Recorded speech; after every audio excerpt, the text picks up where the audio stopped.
Pernahkah kamu merasa seperti penonton di teater kehidupanmu sendiri? Semua orang di sekitarmu memainkan peran yang jelas, pemimpin, pengikut, penghibur. Sementara kamu berdiri di belakang panggung dengan buku catatan, menganalisis naskahnya. Jika ini terdengar familiar, kamu mungkin bukan sekadar introvert, kamu mungkin adalah tipe kepribadian yang langka dan sering disalahpahami, analis sigma. Ini bukan label dari buku teks psikologi. Ini adalah pola perilaku, sebuah sistem operasi mental yang berbeda dari 99% orang. Analis sigma menggabungkan kemandirian radikal dari archetype sigma dengan rasa lapar akan data dan pola dari seorang analis. Mereka adalah para pengamat diam di sudut ruangan yang melihat matriks di balik percakapan biasa. Mari kita bongkar 8 tanda utamanya. Tanda pertama, kamu adalah seorang pengamat bukan peserta dalam sebuah rapat, sementara yang lain berebut untuk berbicara, kamu diam. Bukan karena kamu tidak punya ide, kamu sedang mengumpulkan data. Kamu melacak siapa yang setuju dengan siapa, bahasa tubuh yang tidak sesuai dengan kata-kata, dan argumen mana yang didasarkan pada emosi, bukan logika. Bagimu, interaksi sosial bukanlah permainan untuk dimenangkan, melainkan sistem yang kompleks untuk dipetakan. Orang lain melihat percakapan, kamu melihat jaringan tersembunyi dari aliansi dan kekuasaan. Tanda kedua, alergi terhadap hierarki. Analis sigma tidak terkesan dengan jabatan. CEO, manajer, junior bagimu itu semua hanyalah label. Satu-satunya hal yang kamu hormati adalah kompetensi. Ide bagus dari seorang intern lebih berharga bagimu daripada perintah yang tidak logis dari seorang direktur. Ini sering membuatmu dalam masalah. Kamu adalah orang yang akan berkata, dengan segala hormat, data tidak mendukung kesimpulan Anda kepada orang yang paling berkuasa di ruangan itu. Bukan karena kamu pemberontak, kamu hanya tidak bisa menoleransi ketika logika dikalahkan oleh ego. Tanda ketiga, kemandirian yang radikal. Sloganmu adalah, jika aku bisa mempelajarinya sendiri, aku akan melakukannya sendiri. Kamu jarang meminta bantuan, bukan karena sombong, tapi karena proses memecahkan masalah sendirian memberimu energi. Sementara orang lain melakukan outsourcing untuk tugas-tugas sulit, kamu justru melakukan insourcing pengetahuan. Ini adalah pedang bermata dua. Kamu sangat kompeten, tapi terkadang kamu lupa bahwa kolaborasi bisa lebih efisien. Tanda keempat, komunikasi berbasis data. Saat temanmu berkata, aku merasa bisnis ini akan berhasil, kamu bertanya, perasaanmu didasarkan pada metrik apa? Kamu tidak nyaman dengan bahasa yang ambigu dan emosional. Kamu lebih suka presisi, angka, fakta, dan hubungan sebab akibat. Ini bisa membuatmu terlihat dingin atau tidak peduli.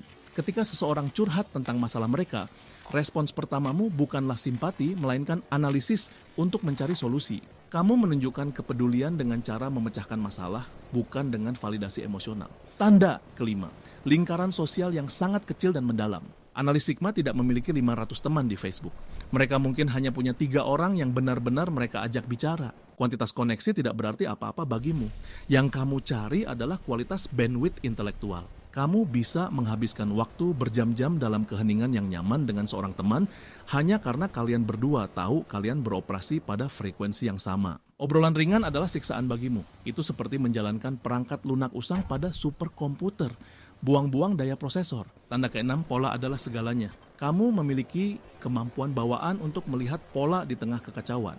Di pasar saham, dalam dinamika tim, atau bahkan dalam pola lalu lintas. Seorang analis sigma tidak melihat sebatang pohon. Mereka melihat seluruh ekosistem hutan, bagaimana akar, tanah, curah hujan, dan sinar matahari saling berhubungan. Kemampuan ini membuatmu menjadi pemecah masalah dan ahli strategi yang luar biasa. Kamu bisa memprediksi masalah 3 langkah sebelum orang lain menyadarinya. Kelemahannya, kamu bisa terjebak dalam kelumpuhan analisis, terlalu sibuk memetakan semua kemungkinan hasil sehingga kamu gagal untuk bertindak. Tanda ketujuh, sistem nilai internal yang kuat. Analis sigma tidak terlalu membutuhkan validasi eksternal. Kamu memiliki kompas internal yang sangat terkalibrasi yang menuntun keputusanmu. Prinsip-prinsipmu dibangun di atas logika dan observasi, bukan tradisi atau tekanan sosial. Kamu akan memilih untuk melakukan hal yang benar menurut sistemmu, bahkan jika itu membuatmu tidak populer atau merugikanmu dalam jangka pendek. Ini memberimu integritas yang luar biasa, tetapi juga bisa membuatmu terlihat kaku atau tidak mau berkompromi. Tanda kedelapan, rasa ingin tahu yang tak terpuaskan. Analis sigma didorong oleh satu pertanyaan mendasar. Bagaimana ini bekerja? Kamu tidak hanya menerima sesuatu begitu saja. Kamu harus membongkarnya baik secara harfiah maupun kiasan untuk memahami mekanisme di baliknya. Ini membuatmu menjadi pembelajar seumur hidup.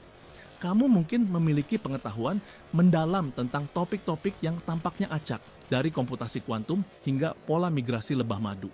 Dunia bagimu bukanlah serangkaian peristiwa, melainkan serangkaian teka-teki yang menunggu untuk dipecahkan. Jadi, jika kamu mengenali dirimu dalam tanda-tanda ini, apa yang harus kamu lakukan? Pertama, sadari bahwa sistem operasimu tidak rusak. Itu hanya berbeda. Berhentilah mencoba menginstal perangkat lunak sosial yang tidak kompatibel. Alih-alih, belajarlah untuk menulis API antarmuka pemrograman aplikasi untuk dirimu sendiri. Ini adalah kemampuan untuk menerjemahkan analisis kompleksmu ke dalam bahasa yang dapat dipahami orang lain.